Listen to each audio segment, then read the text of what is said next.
And last but not least, let's talk about Those Who Wish Me Dead.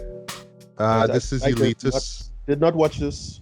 I heard it's look. I heard it's from somebody I love, but I hear you kind Yeah, of fucked up, yeah, right? yeah. It's It's from a guy that we really, really appreciate, man. yeah. Taylor But Sheridan. I hear it wasn't that hot. So I didn't get a chance to watch it. I should take the time to. Oh, all right. So yeah, so Taylor Sheridan, yes, he worked on this. He worked on one of my favorite shows, Sons of Anarchy. Yes, I stand by that. It is one of the best shows Yeah, ever. yeah, Yes, yeah. No, Suma, no, whatever. I love yeah, that no, show. no. I still haven't gone to Mayans as yet, though. I really need to, but I'll stick on that. He Right, wrote well, both of our favorite movies of the past decade. That would be Hell or High Water. right, He directed Wind River, one of the best movies right, of the decade, actually. He wow, wrote Sicario, one of the best movies of right. the decade. So, I mean, the man have credibility, right? I still haven't seen Sicario, the Soldado. You told me it wasn't all that good. I Um, was yeah. underwhelmed with it, to be honest. I didn't hate it, but I was annoyed. Right. Yeah, I remember seeing that. And quite recently, he also co-wrote Without Remorse, which I Right, covered before. right, And in a way, the same way how I felt about Without Remorse is the same way how I feel with this show here. right, But in a different way. But I'll tell you all why in a bit, right? So what it's about, it centers on a smoke jumper, right? By the name of Hannah. She's played by Angelina Jolie, who, yeah, I mean, I honestly have not seen her in a show in like a hot minute yet. yeah, no, I was like she looking real good like for her age. Like, no, she still have it, right? She mid-40s, but she still have it. She still have it, right? Right? Um, and basically she is dealing with this incident, this forest fire that took place a year ago in I believe it was in Montana. That's I believe where the story is set, right? And right, she's still shaking a bite, right? right, While all this also, so basically she works at this fire lookout tower. Basically, her friends are there, and she communicates with them ever so often and whatnot. But it's just usually her just kind of dealing with that thing that she just couldn't do, right? Because basically, some people died and she wished she could have saved them, right? So yeah. While all this is going on, we have these two hitmen, basically, right? Um, well, basically, it's sort of a brother, duo of hitmen, right. Connor and Patrick, right? Sorry, Patrick and Jack, and they played by Nicholas Holt. Yes, Okay. Nicholas Holt. If you remember Yeah, him, he played Beast in the X Men movies, the yeah. X Well, Men your sequels. boy from Knox from thing, Mad Max. Yeah, Yes, from Max Fury Road, yeah, that's the best movie of the decade, yes. yeah. And Aidan Gillen, who you'll know Right. as, Tommy Yeah, from The Wire, Littlefinger from Game of right. Thrones. Yeah, he in this. That guy always playing the villain. Yeah, always played the Always villain, boy. honest. Always honest. Yeah. Yeah, so basically they trying to track, well, okay, so they're working for, wait for this, Tyler Perry, who is only given one scene in the movie. I'll talk about why that didn't work in a bit, right? Right. But yeah, it basically is about some info that they don't want leaked, and it's some kind of case that involve a bunch of lawyers and some shady stuff took place. So basically, just kind of trying to wipe the state clean, trying to kill anybody who was involved with it. One of whom happens to be this lawyer, um, whose son, Connor, Right. actually has a part to play in this, right? So basically, it's just these assassins going after the dad. The son survives, and eventually he runs into Hannah, right? Because she just there, kind of like doing her job, and she just seen this kid with blood in his face and wondering what's going on, right? So yeah, reluctantly she has to protect him from these killers, right? While Right. all this is going on now, we have the sheriff now, Ethan, who is played by your boy John Burtell. Yes, Shane Man is in this. Okay. Right. Yes. Right. Yeah, he in this too. He has a wife. She's played by Medina Sengho. I know I've seen her in a show before, right? This African American actress, right? So yeah, I mean, yeah, John with a black woman. I mean, props. Yeah. and they married, and she have a kid. Yeah, props, man. Yeah, yeah. Well, she's pregnant actually. Um, so he get roped. Well, actually, the two of them get roped into the situation. In different circumstances, but they get roped into this whole Right. thing with the kid being chased by these two guys, right? And last but not least, and I'll talk about this. Before things really, really do pick up now, as a distraction, according to Mr. Littlefinger, they start a little forest fire of their own. Right. So Okay. yes, there's a fire that takes place while Hannah's dealing with trying to save Connor, and Ethan's trying to get at Connor and Hannah. Eventually, yes, there's a looming threat of this fire that is coming closer and closer to this this lookout tower, right? And I'll stop right here. So didn't know this going in, right? There's only like in the end credits I saw this. This is actually based off of a novel, right? Same title. Um and like if it kind of had me thinking about the show differently, yeah. Yeah. But I would like to think that this was a faithful adaptation of that book, right? Because how the movie itself plays out, like this is both a compliment and kind of like the downfall of the whole show, right? So it's one of those kind of genre fusion kind of shows, right? It's Taylor Sheridan, so he has to do the neo western stuff, right? Yeah. He's You're done it right. with Sons of Anarchy, he did it Wind with River. Sicario to extent, with Wind River, and with Yeah. Hello High Water, right? Which you love, right? Yeah. So if you imagine a scenario, right? We this person down on the luck who just so happens to run into this person who needs help, and now she has to save this person. Yeah, it's a very Western scenario, right? Yeah. And you have these killers who are rootless, and that's also Western, right? That kind of vibe, right? But then they want to make this a thriller as well, right? So they have this stuff with the kid, you know what I mean, who's on the run from these killers. You have a truly effective moment with the killers going into Ethan's house, and Ethan, while Ethan's out, his wife is there, right? And yeah, that really made for some nail biting touch. I'll give it that. That literally is the best scene in the movie. Right. Just the execution that worked, right? But they also kind of want to do a disaster film as well. Right. So that makes it And right. this Okay. yeah, like yeah, this whole thing as a whole, this kind of it is really going for 90s cinema. It's going for 90s action cinema, right? Right. Where Right. it's not just, the disaster, but we also have to have this thing going on behind the scenes, right? Like, we've seen this done better, I would say, right? So Yeah. yes, we have these killers going after this kid, but we also have to throw in a forest fire because, Right. Right. it's Angelina Jolie's character and all that kind of stuff, right? Yeah. Yeah. Yeah. I'll go But through that. but yeah, the unfortunate part about this, and I went in expecting that the forest fire was going to be a big deal, but actually no, it just kind of turns out to be a glorified set piece. Right. Sorry, in the last act, that's when the forest fire becomes a thing, right? And then looking back at it, you kind of wonder, well, what was the point of them?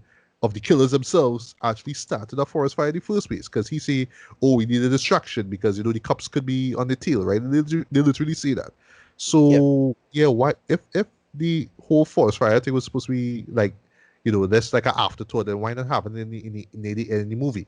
But Right.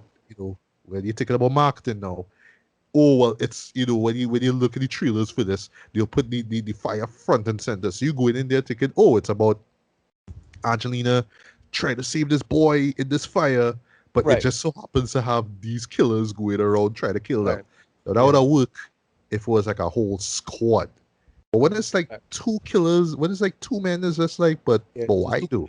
It's too It's clowns. it's, it's two clowns just and, and it's just them. And Yeah. just to go to Tyler Perry's character a bit, right? So there's this one scene, and all right, so respect to Tyler and what he doing, and him getting a lifetime achievement award and the Oscars, all that kind of stuff, right? Right. But literally, they could have get anybody to play this. He Yeah. is the typical guy in the shades who have to meet the character outside in a car in a parking lot. And it's like, how's the job going? What's the plan? And it's like, oh, the Oh, plan's not working. Well, you need to do this because there's a time and you need to do this, right? yeah. Oh That God. that's his sole purpose, That to was tell the villain you uh, need the how important the pertinence, how what important, sorry, what's the what's job what's is. That's it. frustrating. What's frustrating with Tyler Perry is that when he in other movies he's fine, but then now you see him now in another movie and he's still not fine. Like, yeah. Yeah, Remember how good he clearly. was? Remember how good he was in God Girl? Great, Yes. loved him in that, right? Yeah, But now, another favorite movie of ours of the past decade. Yeah, yeah, but yeah, exactly, this was clearly for a paycheck. They could have gotten yeah, somebody else to play him, and just exactly, the sad part that he was just in that one scene. Did yeah, this was just failure in my opinion. That was an yeah, absolute failure. And look, I kind of like that they kind of keep things a little small scale, so it's just a select group of characters, and it's not just about Angelina, it's about yeah, Ethan, and it's about the killers, because you get to spend time with all four of these characters actually, right? And I'll give the show credit for that too. Actually, it's not Angelina vehicle. You know what I mean? There's right, other people involved. So yeah, Shane exactly, Man get the time, the right, killers get their time. Even Shing Man wife get she time. So right, I like that. I like that. And also, I mean, it looks good. I mean, cinematography was great as well. The music is done by Brian Tyler. Didn't really do anything for me. Like it's typical thriller, music basically. right, But right, yeah, really where the show falls by is the script itself, right, and just this genre mashup that just it's trying to take like just these three different subgenres, and they don't really do much with them. Like how I say with with the fire stuff, like that could have just been, you know, some disaster, like just something out of like a disaster movie, like say Dante's Peak or Volcano, or I was thinking Twister. Speaking of Twister, right. even prior to the fire approaching our heroes, there's a moment involving just this lightning storm jet, and I'm like this is something straight out of like Twister. You know what I mean? Like one of those big moments where we have to treat this natural disaster like, oh my god, this is like the most epic thing ever. But not really Right. in this show. But just that one little moment, I was like, wow, like this is like going back to like some '90s stuff there. But it just kind of happens, and it's just like, well, all right, that's just it. And then we forget about the storm, and then it's just all about the fire, and it's not even about what the fire is doing. It's just, oh, how these characters gonna survive because you have these guys trying to kill them, right? And that's it. So, like I said, it's just a set piece, but there really wasn't any need to have it set up so early in the film, and then it's just like we waited for this thing to move, and it's only when the show almost ends that's when they bring it up, right? And a lot of people are gonna go into this thing expecting this thing to be about this forest fire, and actually, it's not. And another major flaw in this movie, boy, is the pacing. This takes a good while to set up, boy, and I'm just saying, like, for a show that runs for roughly an hour and a half, 95 minutes, Dread, there was no need, Dread, to stretch things out so long. And Wow, I I know the got. Here's the excuse thing. gonna be, Yeah, well, but I heard. we have to do, one sec, we have to do character development, the character build up. But when at the end of the day, it's all about, smoke jumper protects kid from two bad guys. It's like, Okay, you really but need to do all this character build up and I all thought the this film slow was. build up, man. Come on. I thought the film because it's only 100 minutes, so I thought so it still stretches itself out and it's so short. Yeah, and they're like, Wow, but that is but what are you impressionable. really doing, Trent? And that's Yeah, that's the problem, Trent, because I know it trying to harken back to that old school vibe. You know what I mean? Where right, we give it the thrills, the sensationalism, all that kind of stuff, Trent. But you want to ground it so much in reality, and you just want to give all these characters moments, all that kind of stuff. Okay, fine, but you're working with a tight, duration, man. So kind of pick things up, Jared. And if you want to get to the thrilling stuff, you want to get the attention, get to it. Like we don't have to wait so long for these moments to come in, and it just feels so far and in between. Like even with all this stuff that I see, right?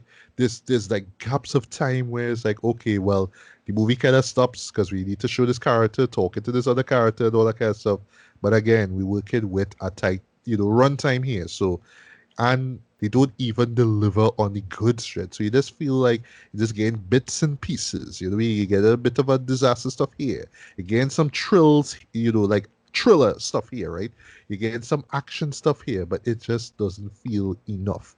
And for someone like Angelina, who I would say commits to this role, to this performance here, I would say everybody commit to their performance. They do what they had to do, Dread. But honestly, given where she's at and the films that she's been in before, like not yeah, saying that she's been in a ton of great films, but I find like at this point in her career, Dread, she deserves much better, Dread. Like, this was just such a forgettable film, in my opinion. And Yeah, that's not to exactly. say that it isn't good. There is good, but it just feels like just bits and pieces. But there's Right. still parts that just missing that really could have made for. That's not great, if not if for which would have made, sorry, for a halfway decent, if not great film. And yeah, we just kind of get this mediocre film, unfortunately. So for me, I'm gonna give this a lighter, decent 2.5 out of 5. Man, this is Okay. just me being charitable because of just because of the person involved, the person directing, the cast involved as well. But and again, I don't think that what we got here in this movie is exactly how the book play out, Dread. But this could have been a nice throwback movie, Dread. Like I'm not saying go full Roland Emmerich with the disaster stuff. Don't Right. go Right. full Michael Bay with the action, or don't go full one of those Tom Clancy spin-off, sorry, Tom Clancy film adaptations with the trills. But this if this is what you're pitching to me, give me the goods, man. Like, don't have me Yeah. waiting Exactly. so long, and then when I get, it's like, oh well, okay, that's it. All right. Even the Yeah. fire stuff, like when it happens, like, okay, well, that's it. If you're a fan of Angelina Jolie, you'll enjoy it, right? It's Right. the best way to describe it, right? And now shut up. It's like Sandra Bullock, right? Like in her Yes. heyday, Right. right, in the That's 90s, right? that's that's what it's Perfect about. example, right? Like, remember when the net hit, right? Sorry, I sell myself out. Remember when Speed come on? Like, who is this Sandra Bullock, right? And then ever so often, what I mean, she would have her nice little romantic comedies here and there, Yeah. but I then kind of she had feel. the movie like The Nets, right? Yeah. Which, like, I imagine even if you were a Sandra Bullock Well, I fan, was you thinking of probably don't care about it. the person I was thinking of is not Sandra Bullock. The person I was more thinking of is Ashley Judd. Ooh, It's that wow. that early 2000s comedy. Sorry, early 2000s action thriller ish kind of something. Mhm. It could be that. Like, remember Ashley Judd just kind of disappeared because she kind of pissed off. I'm sure she pissed off a couple execs or whatever it was. Yeah, no, this is Yeah, probably a Harvey boy. Wine. Probably a Harvey I Weinstein. The Harvey Yeah, I, Weinstein I, I vibe went honestly down. forgot about her right there, but that just shows. But Yeah. yeah, you're right, because it even like yeah, like because she was doing stuff in the 2000s, and yeah, like just having Angelina be in this movie, it's clearly that's kind of going back to that era now. But still, again, it just didn't really do anything, Dread. And again, I'm just wondering if it has to do with the source material or what. I just don't know, Dread. But I'm sorry, I just went in with low expectations, kind of came out of it just like, okay, well, that was it. All right. Probably forget about it right after I talk about this here now. You know what I mean? But I would say if you're Angelina fan, I guess see it. I mean, she's good. Yeah. If you really had nothing to do, check it out. But yeah, this is yet another meh movie, courtesy of Warner Brothers. And now I'm wondering what we're gonna get next with The Conjuring, The Devil Made Me Do It. You know what I mean? Like I don't want to be this person who have a scorecard as far as like Warner releases go, but I mean y'all hype this thing up to high heaven, Dread. So at least we could have gotten with something really cool, and instead we just get meh. Sorry, this is just Yeah. forgettable. Yeah. Hey, this is Matthew Bailey, and I hope you've enjoyed this segment of the BS Beats and Bailey podcast. If you'd like to hear the full episode, hit up my link tree. On the other side of my head are 2 videos you can check out. Like this video if you like it, feel free to subscribe and hit the bell as well. Thanks for listening, and until the next one, take care, peace.